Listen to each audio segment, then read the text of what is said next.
ছাগল বা গরু কোরবানি দেওয়ার ক্ষেত্রে নর বা মাদির কোনো পার্থক্য আছে কিনা, বলদ বা গাই গরু দিয়ে কোরবানি দেওয়া যাবে কিনা।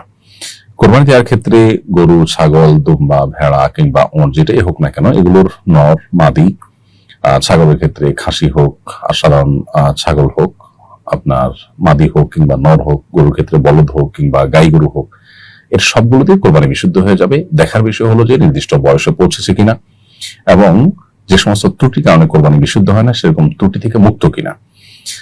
এই বিষয়গুলো যদি নিশ্চিত করা যায় যে ত্রুটি থেকে মুক্ত এবং নির্দিষ্ট বয়স হয়ে গেছে, তাহলে সেটা দিয়ে কোরবানি দেওয়া যাবে। হোক সেটা বলদ গরু কিংবা গাই গরু, হোক সেটা খাসি ছাগল কিংবা সাধারণ কোনো ছাগল, নর হোক কিংবা মাদি হোক, সব অবস্থায় কোরবানি দেওয়া যাবে।